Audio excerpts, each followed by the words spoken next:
Good people don't get destroyed because of evil. They get destroyed by their inability to be anything but good, even when the world doesn't deserve it. They say kindness is a virtue. But what they don't tell you is that it comes with a quiet kind of pain. The kind of pain that only those who give endlessly truly understand. When you're a good person, you don't just help others, you absorb their emotions, their problems, their chaos. You carry their weight as if it's your own. Not because you have to, but because your heart doesn't know any other way. You tell yourself you're just being kind, but slowly, that kindness turns into a habit of self-sacrifice. You stay up late listening to someone else's pain, even when you're falling apart yourself. You say, it's okay, when it's not. You forgive when you should walk away. You give people chance after chance, believing that one day they'll understand the depth of your intentions. But most of the time, they don't. Being good in a world that feeds on convenience is exhausting. You begin to notice how easily others take your compassion for granted, how your silence becomes permission, your patience becomes expected, and your generosity becomes invisible. People start assuming you'll always be there, that you'll always say yes, that you'll always understand. And when you finally reach your breaking point, when you start setting boundaries, suddenly you're the problem. The same people who once praised your kindness now call you cold. But what they never realized is that you weren't born to be endlessly selfless. You just learned to put others before yourself because you thought that's what love meant. You start confusing goodness with self-erasure. You begin to shrink yourself so others can feel comfortable. You swallow your truth so no one else has to feel guilty. And you tell yourself, you're strong for enduring it all, but inside, you're slowly disappearing.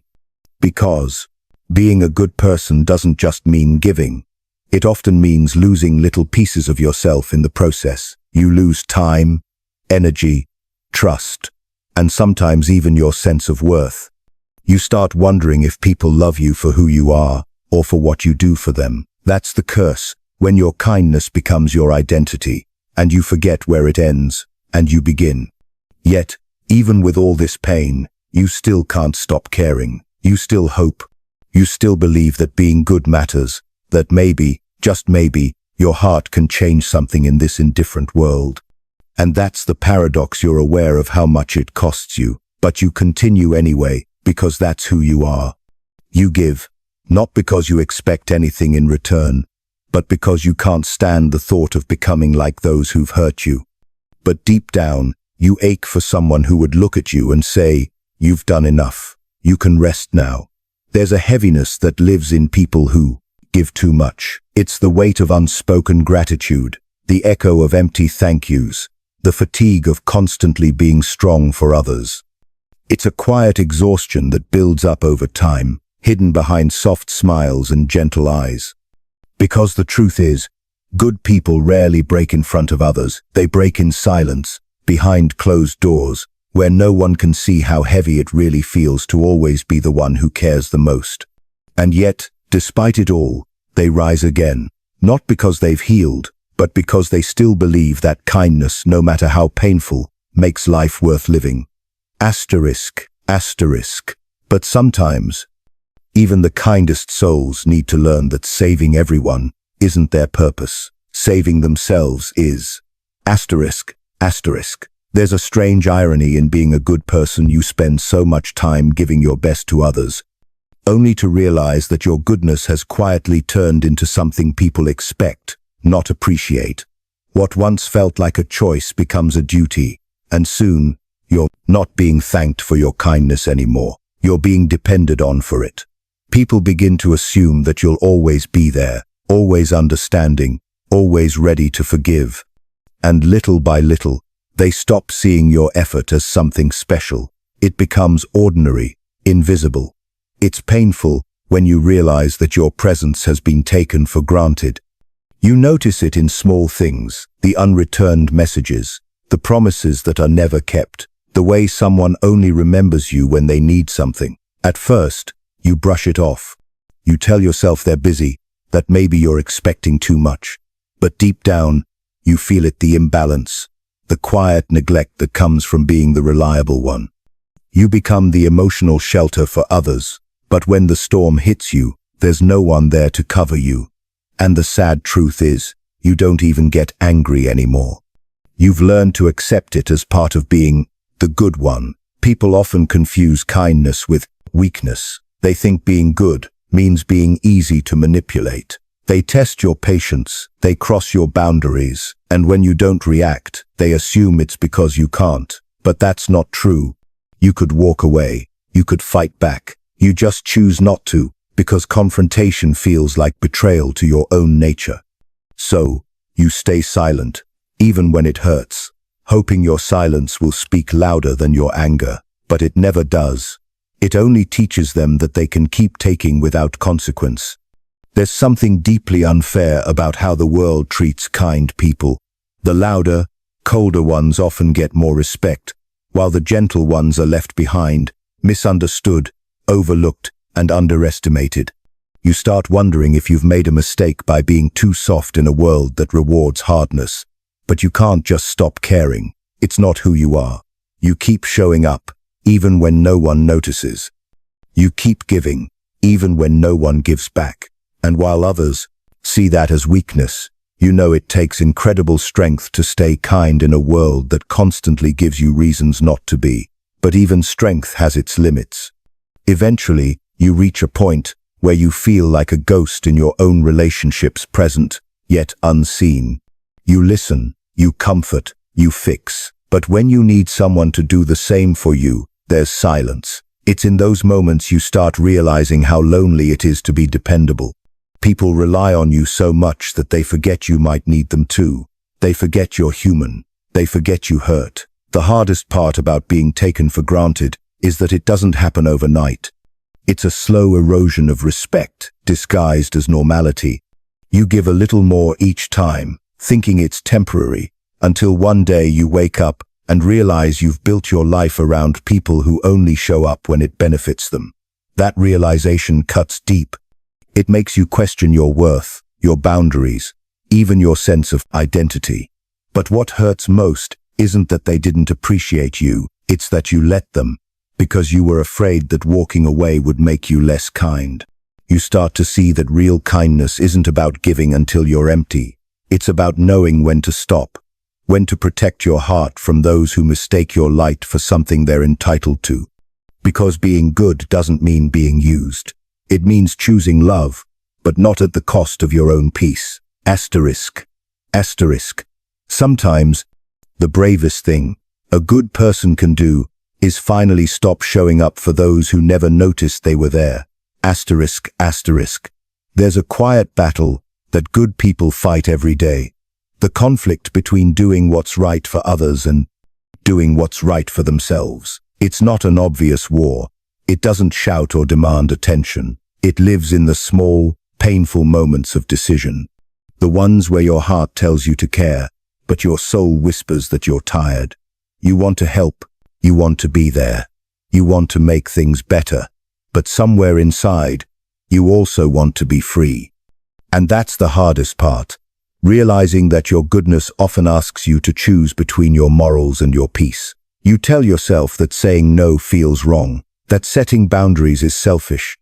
You've been taught your whole life that goodness means selflessness, that a good person never walks away, never gives up, never puts themselves first. So, you stay. You keep showing up for people who've stopped showing up for you. You give your time, your energy, your love because that's who you are. But with each sacrifice, you lose a small piece of yourself. You convince yourself it's worth it, that doing the right thing matters more than how you feel. But deep down, you can sense it, the slow, quiet erosion of your own spirit. And when you finally try to say no, when you finally choose yourself, the guilt hits like a wave. You start overthinking it. Was I too harsh? Did I hurt them? Am I a bad person for putting myself first? That's the trap good people fall into. They associate kindness with suffering. They believe love has to come with pain, that compassion means never turning away, even when they're the ones breaking. You can see it in their eyes, the exhaustion they hide behind their smiles, the sadness they swallow to keep the peace. They think protecting others means they can't protect themselves, but that's a lie the world has fed them. The truth is, morality and self-respect can coexist, but the world rarely lets them. When you start choosing yourself, people who benefited from your selflessness call you selfish. When you stop tolerating disrespect, they say you've changed. And maybe you have, but maybe change isn't the enemy.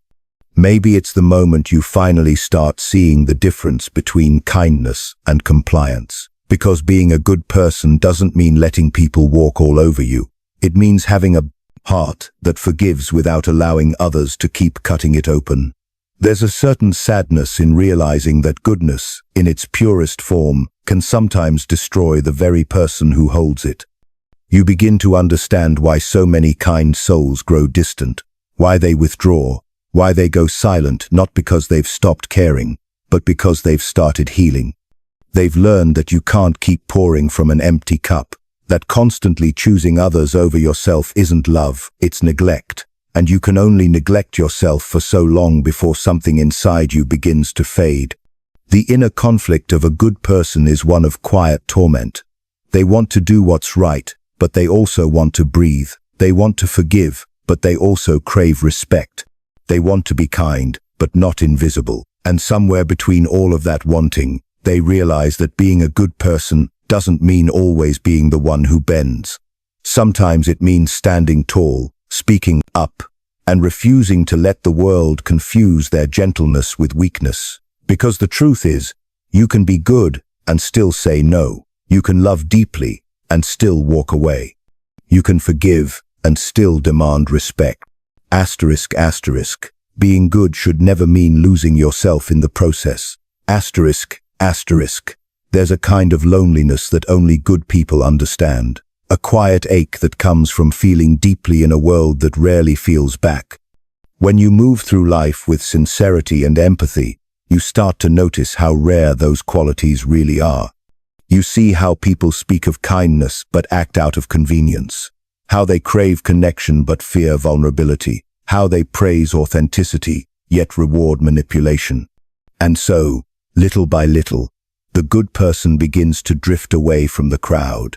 Not because they want to, but because they no longer fit in a world that glorifies masks. You start noticing how exhausting it is to be genuine when so many others wear pretenses like armor. You try to have real conversations, but most people are only half listening, waiting for their turn to speak. You show love without conditions, but others treat love like a transaction. You give from the heart, and they take with calculation. The good person learns this the hard way, that the more pure your intentions, the more easily you'll be misunderstood. People start to label your warmth as naivete, your patience as weakness, your compassion as blindness. They don't understand that it takes far more strength to stay kind in a cruel world than it does to harden yourself and stop caring altogether. But with time, that strength comes at a cost. You begin to build walls, not out of bitterness, but out of exhaustion. You start saying less, trusting less, giving less, not because your heart has turned cold, but because it's tired of bleeding for people who only noticed it when they needed something. You withdraw into yourself, quietly observing the world from a distance, wondering why it feels so impossible to find people who care the way you do. The loneliness of a good person doesn't come from being alone. It comes from being surrounded by people who don't see your soul. There's something profoundly isolating about being real in a world that's comfortable with fake. You become the outlier, the one who feels too much, thinks too deeply, and expects too honestly. You crave depth, but most people live on the surface. You long for honesty, but the truth makes others uncomfortable. So you learn to live with that distance, that invisible space between who you are and what the world accepts. You stop trying to explain yourself. You stop trying to prove your worth. You start finding peace in solitude, not because you don't want people, but because you'd rather be alone than surrounded by those who make you feel unseen. And yet, even in that loneliness, there's beauty. Because solitude gives clarity, it strips away illusion and reveals what truly matters. You begin to see that being a good person in a world that doesn't always value goodness is not a curse, but a calling. It teaches you to appreciate the rare souls who do see you, who meet your depth with their own, who understand that kindness isn't weakness, it's rebellion. And when you meet those people, even just one of them, it feels like finding light in a world that had convinced you it no longer existed. But until then, the good person walks alone, not out of arrogance, but out of authenticity. They refuse to trade their softness for survival, even if it means being misunderstood. Because deep down, they know that their loneliness is not emptiness, it's a reflection of their integrity in a world that's forgotten how to feel. Sometimes, being alone isn't a punishment. It's the price of being real, in a world that has forgotten what real looks like. The world will try to break you, drain you, and make you regret your softness. But remember, this kindness is not weakness, it's resistance. And those who can stay gentle in a world that's hardened everyone else, they're not cursed, they're chosen.